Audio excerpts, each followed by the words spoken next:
Hello friends, चलिए आज बात करते हैं सेमीकंडक्टर कंपनी के बारे में। सबसे पहले मैं ये पता लगाऊंगा कि सेमीकंडक्टर कंडक्टर की आखिर ज़रूरत क्यों पड़ गई इतनी, जो अचानक से इस फील्ड में कई कंपनियां लाइमलाइट में आने लगी। तो देखिए, कोविड-19 का वक्त था। उस वक्त हर जगह लॉकडाउन हो गया था। मेन सप्लाई की बात करें तो ये जो सेमीकंडक्टर है चाइना से या फिर ताइवान से ही सप्लाई होता था वर्ल्ड में। तो जब चाइना में कोविड-19 का वक्त आया तो सीधा सीधी सप्लाई चेन में डिस्ट्रप्शन आने लगा। जब सप्लाई चेन में डिस्ट्रप्शन आया तो जितनी भी कंपनी थी, लाइक ऑटोमोबाइल सेक्टर की कंपनी जो व्हीकल्स वगैरह बनाती है, उसके अलावा इलेक्ट्रॉनिक सेक्टर की कंपनी जो भी एलईडी बनाती है या फिर टीवी, वॉशिंग मशीन, फ्रिज वगैरह बनाती है, जिसमें मेनली चिप का यूज़ होता है, सेमीकंडक्टर का यूज़ होता है, तो सब कंपनी का जो प्रोडक्शन था काफ़ी ज़्यादा डाउन हो गया। जिसकी वजह से जब प्रोडक्शन डाउन होगा तो सेल्स ऑटोमेटिक डिक्रीज़ हो जाएगा, और सेल्स डिक्रीज़ होगा तो प्रॉफिटेबिलिटी भी डिक्रीज़ हो जाएगी। और यहाँ तक कि कई कंपनियाँ तो लॉस करने लगी, लॉस मेकिंग बन गई, जैसे टाटा मोटर्स हो गए और बहुत सारी कंपनी थी जो लॉस मेकिंग कंपनी बनने लगी। तो अब देखिए, तो जब भी बहुत सारी कंपनी जब लॉस जनरेट करने लगी तो अचानक लोगों के दिमाग में ख्याल आया कि इंडिया में भी सेमीकंडक्टर होनी चाहिए, क्योंकि ये जो कोविड-19 की वजह से तो लॉकडाउन लगा, चैन सप्लाई डिसरप्ट हुआ ही। उसके बाद भी कंटिन्यू जो जियोपॉलिटिक्स टेंशन रहता है वर्ल्ड में, उसकी वजह से डर रहता है कि चाइना और यूएसए के साथ हमेशा टेंशन बना रहता है, और जिसकी वजह से हमेशा डर रहता है कि कब ये सेमी कंडक्टर का सप्लाई डिसरप्ट हो जाए। जिसकी वजह से इंडियन गवर्नमेंट को भी ख्याल आया कि इस सेमी कंडक्टर की भी कंपनी इंडिया में होनी चाहिए। तो अचानक उसी वक्त गवर्नमेंट जो है 76,000 करोड़ के आसपास का PLI scheme, production link intensive लेकर के आई, जिससे काफ़ी ज़्यादा कंपनी को फ़ायदा होने की संभावनाएं हैं। और जब ये कंपनी गवर्नमेंट अनाउंस किया पीएलआई स्कीम का, तो बहुत ऐसी कंपनी, छोटी छोटी कंपनी थी जो लाइमलाइट में आई और उसके शेयर प्राइस में काफ़ी ज़्यादा मूवमेंट देखने को मिला। लेकिन कहा जाता है कि इस सेक्टर में 2-3 कंपनी ही ऐसी है जो लीडिंग रोल में आ सकती है, जो मार्केट लीडर बन सकती है। तो उस कंपनी में मैं 2 ऐसी कंपनी बताऊंगा जो मार्केट लीडर बनने की बहुत ही ज़्यादा संभावनाएं हैं बहुत ज़्यादा, लेकिन ये नहीं कह सकते यही बनेगी मार्केट लीडर।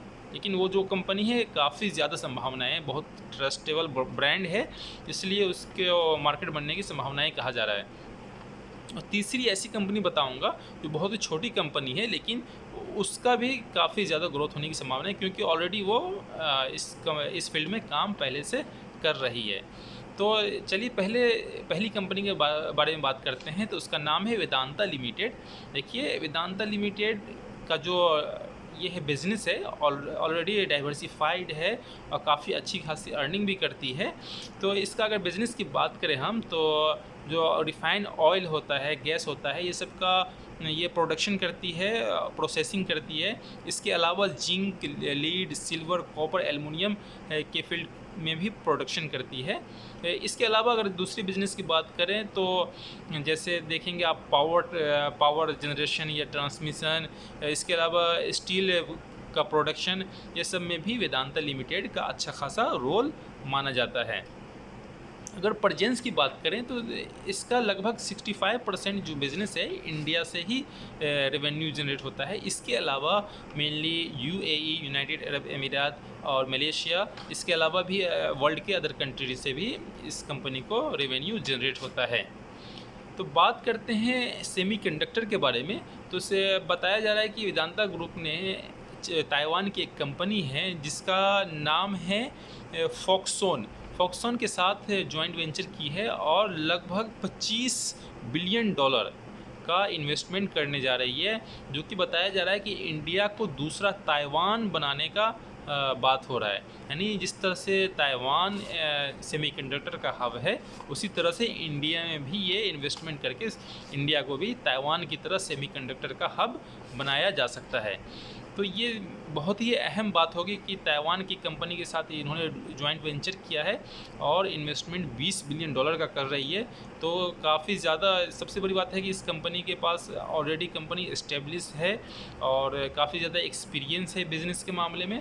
तो ये कंपनी को हम कह सकते हैं कि मार्केट लीडर बन सकती है। सिर्फ एक कंसर्न था इस कंपनी के साथ कि इसका जो प्रोमोटर होल्डिंग थी 69% प्रोमोटर होल्डिंग थी, जो कि लगभग 98% प्लेस्ड थी, जो कि आप देखेंगे तो अब अच्छी बात ये इससे निकल के आ रही है, जो ये जो 98% प्रोमोटर होल्डिंग प्लेस्ड थी उसको छुड़ा ली गई है। तो ये सबसे पॉजिटिव बात है कि आप प्रोमोटर होल्डिंग छुड़ा ली गई है, तो इन्वेस्टर जो भी छोटे इन्वेस्टर हो या बड़े इन्वेस्टर सभी को इस कंपनी में बहुत ही ज़्यादा ट्रस्ट आ गया है और इस कंपनी में की ओर लोग देख रहे हैं। तो ये पहली कंपनी थी। दूसरी कंपनी की बात करें तो दूसरी कंपनी का नाम उस वक्त आया जब टाटा ग्रुप ने 5G के लिए उस कंपनी को एक्वायर की। लगभग 34% का शेयर उस कंपनी में एक्वायर किया टाटा ग्रुप ने। उस कंपनी का नाम बता दूं, उस कंपनी का नाम ये है कि तेजस नेटवर्क है। जब 5G का ये बात चल रही थी उसी वक्त ये कंपनी को 1 साल पहले तकरीबन टाटा ग्रुप ने एक्वायर किया था। तो मेनली कंपनी ये भी फ्यूचरिस्टिक कंपनी है और 5G के लिए ही कंपनी को टाटा ग्रुप में एक्वायर किया था। R&D रिसर्च एंड डेवलपमेंट करती है टेलीकॉम सेक्टर में ये कंपनी। तो ये है, इसी कंपनी के थ्रू एक और कंपनी को एक्वायर किया गया है जिसका नाम संख्या लैब है, जिसमें 64% के इक्विटी शेयर के आसपास तेजस नेटवर्क ने एक्वायर किया है, जो कि चिप बनाएगी यानी सेमीकंडक्टर बनाएगी। तो जिसकी वजह से इस कंपनी में फिर से मूवमेंट काफ़ी ज़्यादा देखने को मिला और ये बताया जा रहा है कि जब टाटा ग्रुप की कंपनी है तो जाहिर सी बात है लोगों का ट्रस्ट बढ़ जाता है। तो ये कंपनी भी मार्केट लीडर के तौर पे देखी जा रही है। तो ये 2 कंपनी ऐसी है जो मार्केट लीडर के तौर पे हम देख सकते हैं। तीसरी कंपनी ये जो कि बहुत ही छोटी कंपनी है, लेकिन उस कंपनी का भी एक्सपीरियंस काफ़ी ज़्यादा है। जब न्यूज़ आया था सेमीकंडक्टर का तो उस कंपनी के शेयर प्राइस में भी काफ़ी ज़्यादा मूवमेंट देखने को मिला था। उस कंपनी का नाम मॉसचीप टेक्नोलॉजी है सॉरी मॉसचीप टेक्नोलॉजी है, जिसका शेयर प्राइस अभी 54% है। जब न्यूज़ आया था तो 101 के आसपास गया था। जैसे मार्केट में गिरावट हुआ तो इस कंपनी के शेयर प्राइस में भी गिरावट आया। दोस्तों ऐसा होता है कि जब भी न्यूज़ आता है तो न्यूज़ बेस्ड मार्केट का जो शेयर प्राइस है अप होता है, फिर जब न्यूज़ खत्म हो जाता है तो वो उसमें प्रॉफिट बुकिंग आ जाती है। तो ये कंपनी को भी आप देख सकते हैं, बहुत ही छोटी कंपनी लेकिन बहुत ही रिस्की कंपनी है और जिस कंपनी में ज़्यादा रिस्क होता है उसमें रिवार्ड भी बहुत ज़्यादा होता है।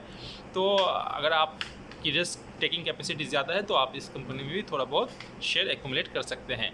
तो ये कंपनी ये 3 शेयर थे जो कि सिर्फ नॉलेज और एजुकेशन पर्पज़ के लिए, इसको इन्वेस्टमेंट का एडवाइस मत मानिएगा।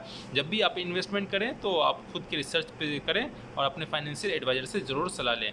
वीडियो अच्छी लगी तो लाइक ज़रूर कीजिएगा, चैनल को सब्सक्राइब कीजिएगा। इसी तरह की वीडियो देखने के लिए हमारे चैनल को सब्सक्राइब करके बेल आइकन ज़रूर दबा दीजिएगा। Thank you.